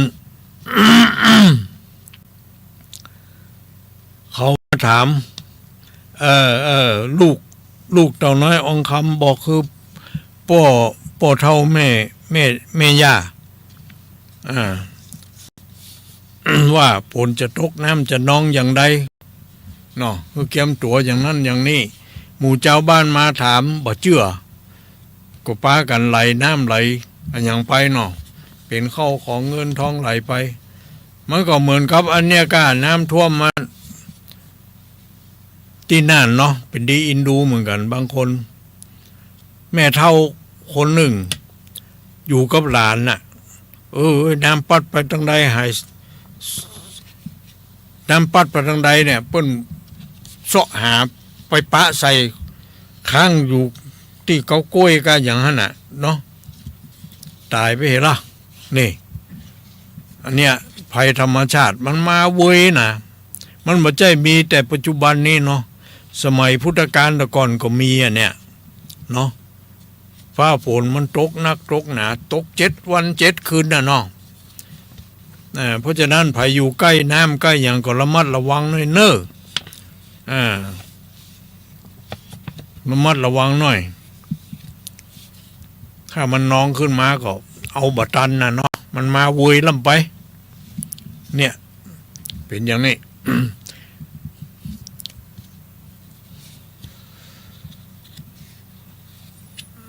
ละปอนยะถาวาลิวหาปุราปริปุเรนติสาครังเอวะเมวะอิโตตินังเปตานังอุปกปติอิจิตังปฏิตังตุมหังคิปเมวะสมิสตุสเพปุเรนตุสังกปาจันโทปนารโสยถามณิโจติละโสยถา สัพพีติโยวิวัจจันตุสัพพะโลโกวินาศตุมาเตภวัตวันตรายโยสุขีทีคายุโกภวะอภิวาทนาสีริสานิจังพุทธาปจายโนจตตารโอธรรมาวัฏันติอายุวันโนสุขังปะลัง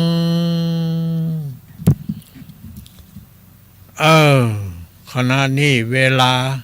21:39 นาทียังเวลานี่แถมประมาณ10 นาทีก็จะเปิดโอกาสให้แก่ญาติโยมทั้งหลายที่รับฟังอยู่ทางบ้านอยู่แห่งหนตำบลใดรับฟังเป็นอย่างใดชัดเจนยังไงฟังสถานีไหนก็รายงานเข้ามาได้เนอะตอนนี้ใครจะเป็นสายแรกก็เข้ามาได้เลยเปิดโอกาสให้แก่ญาติโยมทุกคนได้โทรเข้ามาเนาะหรือว่าฟังม่วนล้ำเลยรับเคิบไปเหีย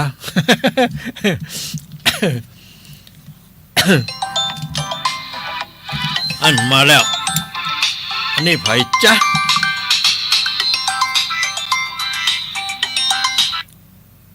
อะโลก็เจ้าแม่อะไรก็ขอถูกมาได้เลยที่มันไหลมาจ้ามันบกคำเดียวเนาะที่ไหนใจบ่ดีว่าอย่างมันบกดังเนี่ย เมื่อไหร่ไปได้ยินอย่างไรไปเกี่ยนเหมือนแม่โทรหาโทรทีกี้มาเดี๋ยวนี้ดีแล้วเนาะดีแล้วแม่โอ้ยดูเนาะดูตอนนั้นคำนี่เนาะนั่นกะน่ากะแม่ฟังตลอดเราก็เดือดโทรหาวันนี้มันนี่ตั้งเขาอย่าโทรหาวันนี้ติดแล้วเนาะได้ยินละได้ยินละดีละบุญรักษาเนอเทวดาคุ้มครองอยู่ดีมีสุขเนอแม่ไรเนอสาธุเนาะสายแรกมาแล้วต่อไปสายที่2เข้ามาได้เลยไผจะเป็นสายที่2เข้ามาได้เจริญปอนมาสการเจ้าครูอันนี้แม่ก้อมกะใจคำกะพรแม่พรกะ แม่พรลงบัวแดงแม่พรลงบัวแดงพ่อครูฟังเช่นจะม่วนเนอะฮะครูฟังสาหาจากม่วนจะม่วนกะได้ฟังแล้วเด้อเนาะคนที่ไหลหน้าไม้ล่ะเปิดโคตรถ่ายเปิดโคตรถ่ายจ้ะดีละฟังกันต่อไปเนาะแม่เนาะฟังแล้วฟังแถมฟังแล้วฟังแถมได้แล้วได้แถมดีแล้วดีแถมเนาะขอบใจเนอะอนุโมทนาเนอะแม่พรอยู่ดีมีสุขอายุมั่นขวัญยืนสาธุสาธุเอาสายต่อมาเข้ามาได้เลยเข้ามาแล้วเจริญพรตุลุงเจริญพรอันนี้แม่บัวพัดฟังอีกหน่อยเจ้าแม่ยังก็แม่บัวพัดฝางจะแม่บัวพัดอำเภอฝางฟังสถานีวิทยุวัดพระบาทอุดมชัดดีละเจ้าวัดพระบาทอุดมก็ได้เจ้าชัดเจนดีเนาะชัดเจนดีละเจ้าสาธุฟังธรรมกับม่วนแต่ละนันนี่แต่ให้กำลังใจตุลุงนะเจ้าสาธุเจ้าวัดสาเจ้าบุญรักษาเทวดาคุ้มครองดีสุขสายต่อมาเจริญปอนครับวัดสาครับท่านป่อบุญธรรมมาแล้วครับผมโอ้บรรยายตัวเยอะสะใจดีครับพอหูความเนาะหูแล้วหูแถมครับจับใจความได้ง่ายดีครับแต่อนุโมทนาสาธุเด้อ ครับผ เอ ม อ ไหว้สาครับ อยู่ดีมีสุขพ่อบุญธรรม เวียงป่าเป้ามาแล้วเอาสายต่อมา สายต่อมาเอาเจริญปอน กาไปสัตว์เจ้าตุลุง เสียงตึงเหมือนไผนี่ แม่สีทอนสันปะตองกะ ฟังตุลุงอยู่เจ้า ฟังตั้งแต่ต้นมาแล้วเอา ตั้งแต่ต้นจนจบ ฟังฐานีไหน แดนดินถิ่นล้านนาเจ้า แดนดินถิ่นล้านนาขอบใจอนุโมทนาเจ้าของฐานีเพิ่นตัวเนาะ อยู่ได้มีสุขบุญรักษาเทวดาคุ้มครอง เจ้าสาธุ สาธุอยู่ดีมีสุขสายต่อมาเจริญปอน เจ้าไหว้สาเจ้าแม่หมอมเราปล่อยนะเจ้า แม่อุ้ยมอมบ้านเราปากก๋อย ลำพูนตะกลางเจ้า แม่อุ้ยมอนบ้านเราปากก๋อย แม่หมอมนะเจ้าไม่ใช่มอนนะ แม่มอมนะ เจ้าแม่หมอม หอ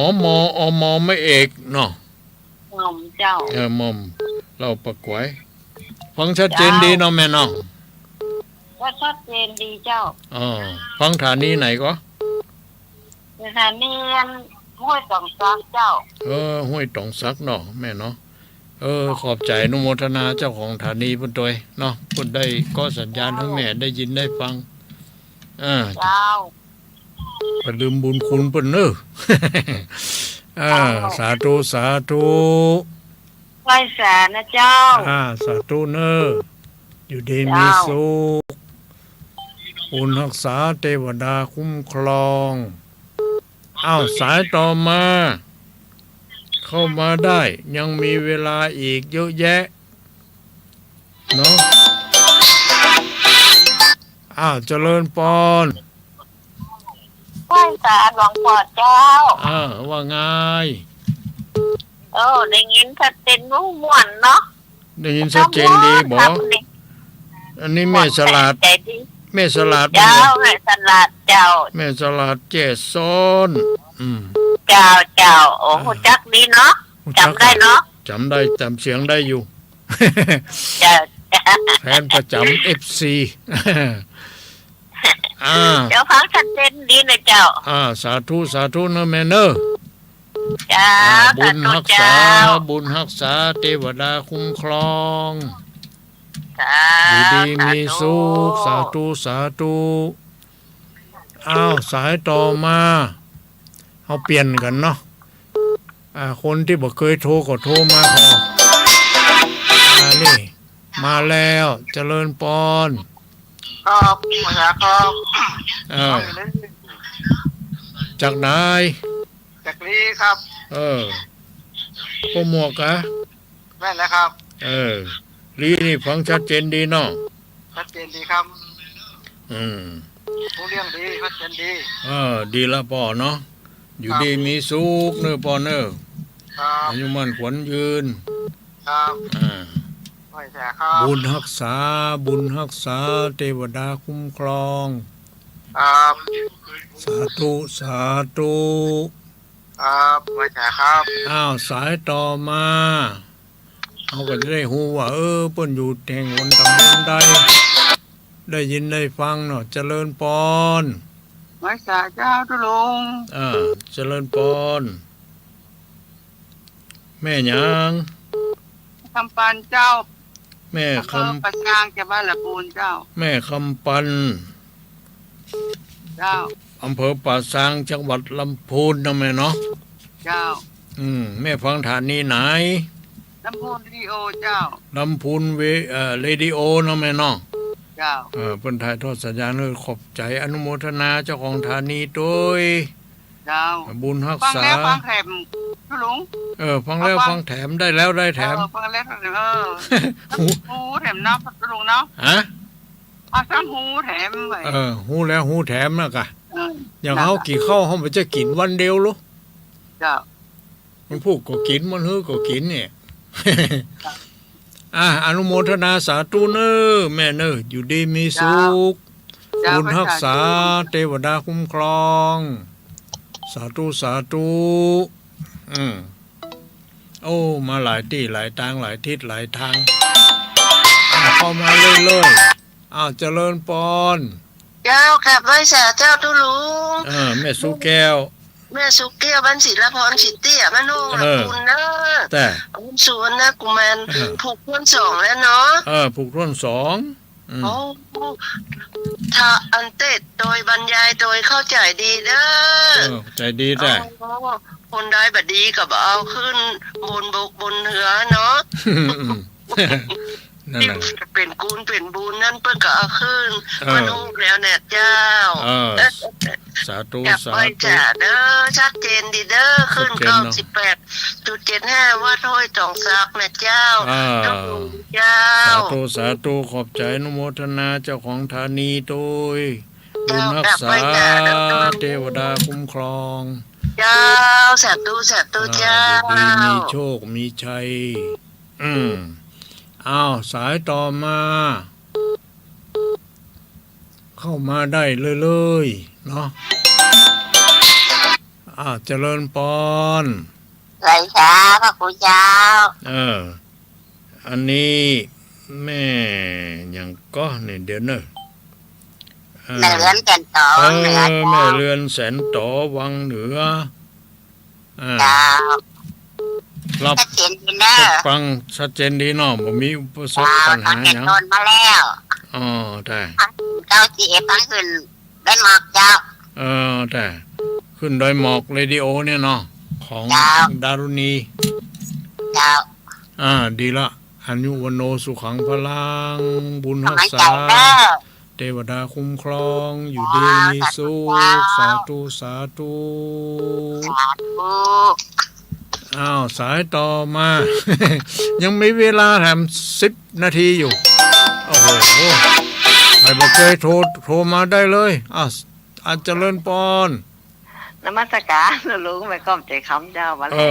เจ้าแม่ก้อมใจคำมาแล้วมันมีกี่โพกจะทันลุง14ผูก12ก็เดี๋ยวพอก่อนมี12ผูกกำลังได้2ผูกยังซิมอยู่เจ้าพรรษาเนี่ยปอเนาะโอ้นะจบบ่ได้หมู่ออกพรรษาแล้วยังบ่จบเด้อกะเนาะโอ้ดีๆเด้อเนาะมันสมัยมาเก่าแล้วเนาะสาธุเนาะแม่เนาะสาธุจ้าสาธุอนุโมทามิสาธุต่อมาเจริญปอนไปสาครับลุงอันนี้ปนานประเสริฐปนานประเสริฐบ้านนาแดงอำเภอน้อยจังหวัดน่านครับบ้านนาแดงอำเภอนาน้อยจังหวัดน่านรับฟังชัดเจนดีกว่าปอชัดเจนได้ครับผมมีอย่างรบกวนครับพังที่สตาร์วิโอ102.50ครับขอบใจอนุโมทนาขอบพระคุณเจ้าของธานีเปิ้นโดยเนาะทุกวันนะฟังทุกเปิ้นถ่ายทอดสัญญาณให้ปอได้ยินได้ฟังบุญรักษาเทวดาคุ้มครอง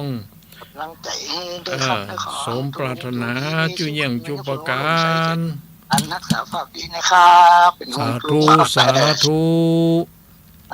ครับนี่จังหวัดน่านมาแล้ว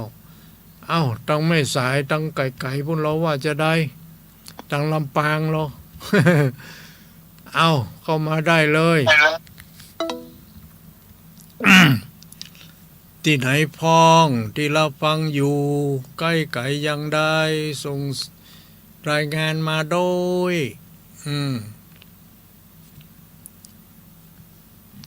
จะเป็นเมืองเป้าเมืองฝางแป้น่านลำพูนลำปางจังไห้พะเยาแม่สาย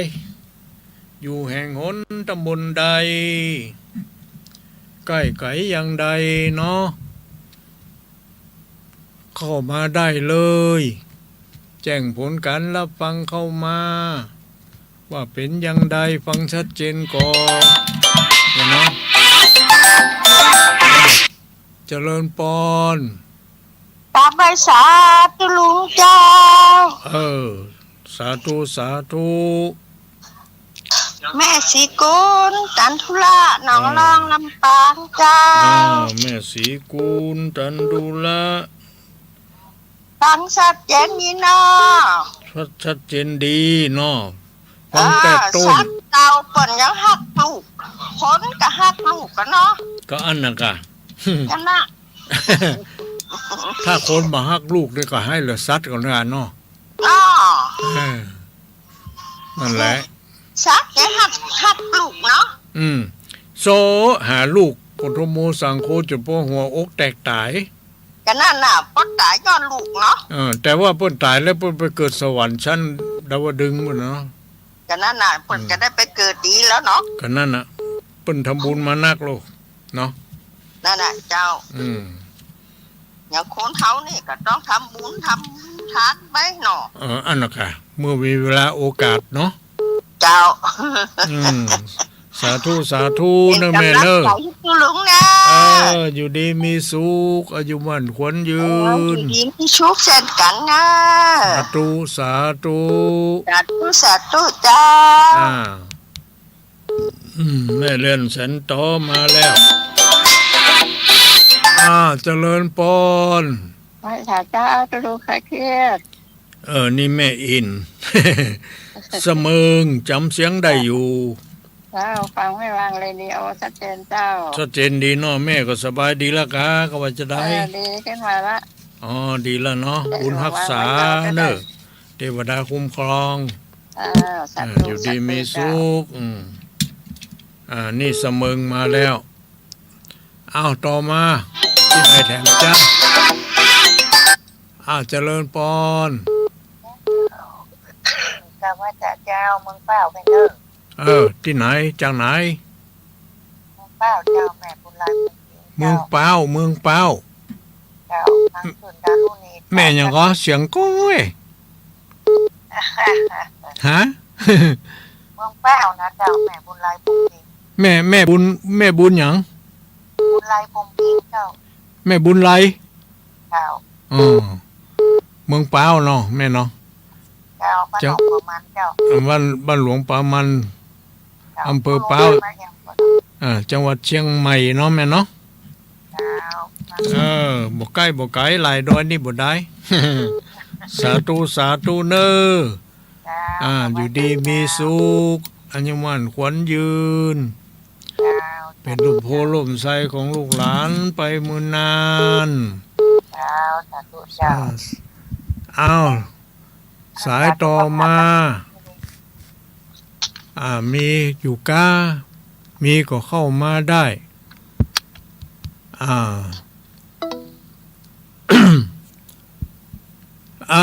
รายการประทีปธรรมใกล้จะหมดเวลาแล้วเนาะก็ขอขอบใจอนุโมทนาเจ้าของสถานีทุกสถานีที่ก็สัญญาณไปแก่ญาติโยมทั้งหลายได้รับฟังกันและขอบใจอนุโมทนาญาติโยมที่รายงานผลการรับฟังเข้ามาว่าฟังชัดเจนไม่มีปัญหาหยังนี่ก็อนุโมทนาสาธุเนาะทุกคนทุกท่าน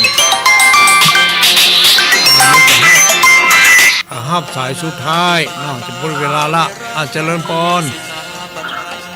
พระเจ้า จากไหน เป็นบุญเมืองเจ้า เป็นบุญเมือง จากไหนแม่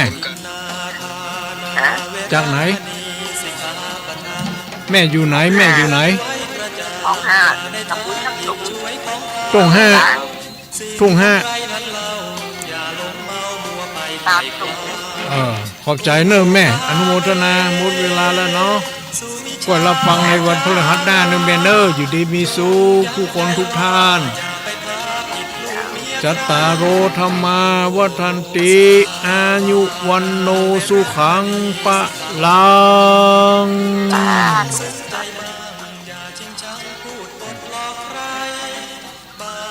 จนเครียดกินเหล้าจนเครียด กินเหล้า จนเครียด กินเหล้า กินเหล้าจนเครียดกินเหล้า จน เครียดกินเหล้าก็เลยยิ่ง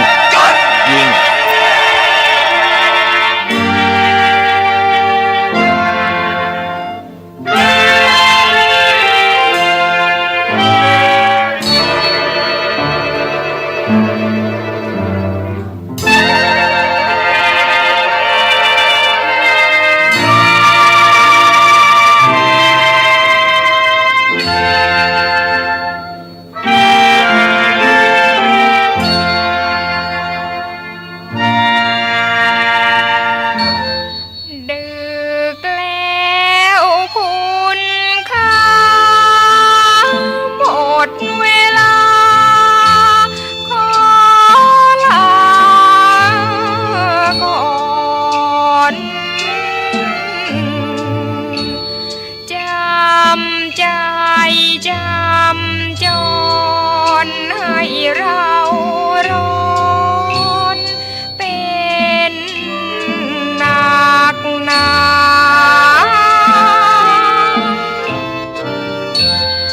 ดึกแล้วนอนเสียอ่อนเพลียแส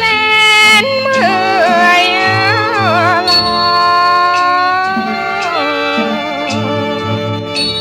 จำใจจำลาอีกไม่ช้าต้องจากไป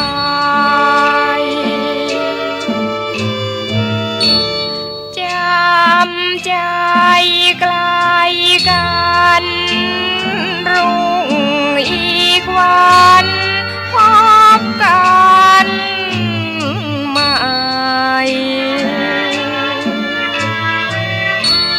ถึงแม้จากจรยังร้อนใจห่วงใยเต็มประดาพรุ่งนี้และน้องจะขอสัญญามันความจริงไม่อยากจะแคล้วกัน